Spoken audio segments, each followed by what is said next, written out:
Modern international shipping, a world of computers, sophisticated aids and automation.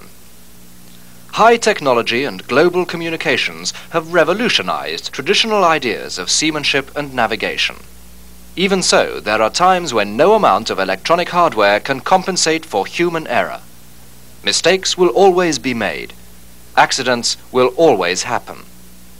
Fortunately, few masters will ever be involved in a collision, but if and when they are, the consequences can be devastating. And the actions and decisions taken by a master at the time can be crucial to determining the outcome.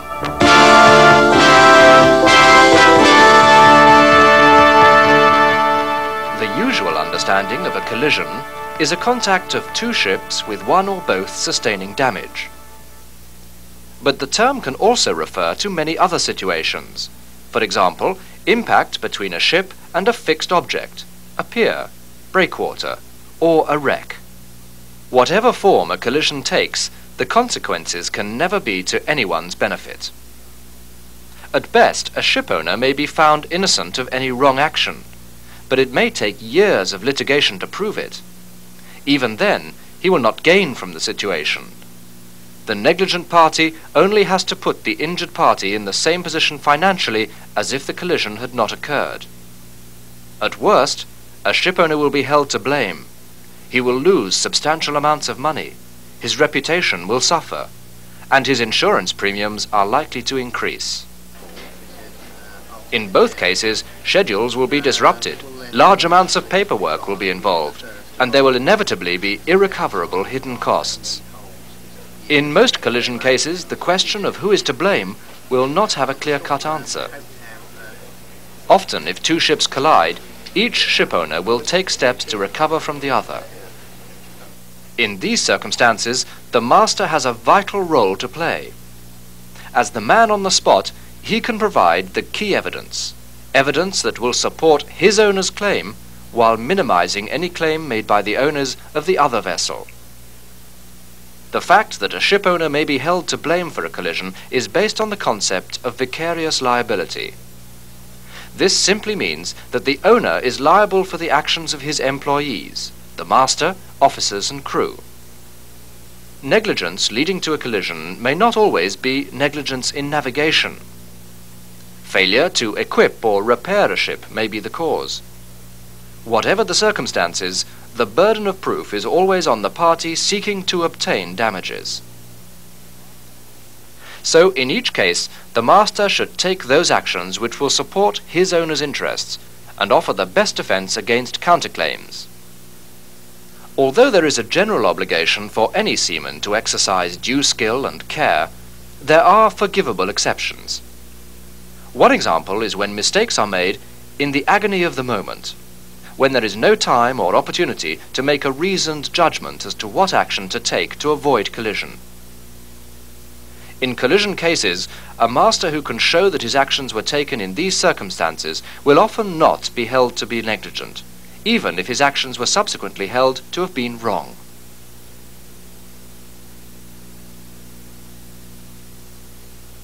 In 1973, the Elisa F was travelling along the Thames estuary. Another ship, the Homer, appeared travelling in the opposite direction some 2 miles away. The Elisa F altered course, swinging to starboard. The Homer assumed that she was still following her original course and continued to steam straight into her path. As the two ships approached, the Homer sent out a VHF message stating that she was altering course to port. This would allow the Elisa F to pass on her starboard side. The Elisa F sounded 2 short blasts and replied that she was altering course sharply to port. But it was too late. The Homer struck the Elisa's starboard bow. The court concluded that the Homer's master was entirely to blame. He should have realized that the Elisa F had altered course. The Elisa's master, on the other hand, had made his decisions in the agony of the moment. So despite a subsequent appeal, he was not held to be negligent in his actions. Another important legal principle is the concept of the reasonable man. In many cases, an error can be traced to a breach of agreed rules of navigation. But in other circumstances, the question of negligence is decided on the basis of what a prudent seaman, a reasonable man, would have done. Normally, in cases involving two ships, liability is apportioned according to fault. If it's impossible to establish different degrees of fault, both parties will be held equally liable. In other circumstances, blame for a collision may be divided in a simple mathematical ratio, for example, a 75% to 25% split. There are two navigational errors that the courts are particularly severe on. The first obvious example is excessive speed. Failure to slacken speed in dangerous situations will always be detrimental to any defense, particularly if the master is navigating in unfamiliar waters or restricted visibility. A second common cause of collisions is failure to maintain a proper lookout.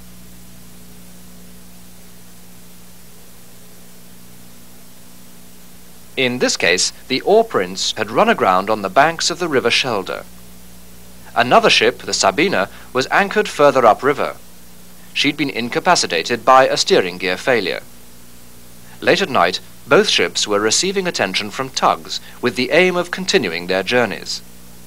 The crews of each vessel were so preoccupied with their own problems that they failed to notice what the other was doing.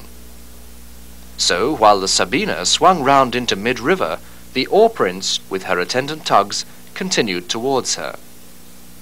Instead of waiting until the Sabina had completed her turn, the Oar Prince tried to edge through the gap between her stern and the river's edge.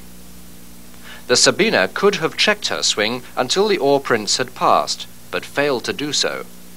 The two ships collided, and both sustained serious damage. Verdict: the two vessels were equally to blame.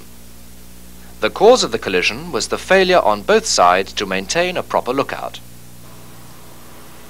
If a ship is traveling at excessive speed, or in cases of bad lookout, most courts will attach some blame to its owner, whatever the other circumstances of the collision may be. The courts will also take a dim view of a master who navigates with inadequate or outdated charts.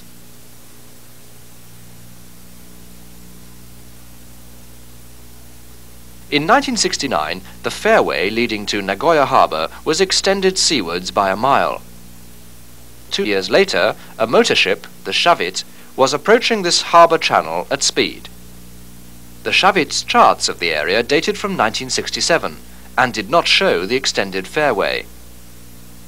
Her master saw another ship, the Troll River, pass the buoys which he thought marked the end of the channel. He assumed the Troll River would immediately turn out to sea. She didn't turn. Instead, she continued towards the end of the fairway. The Shavit cut across her bow, and the two ships collided. In court, the Shavit's owners were held to be solely to blame for the collision.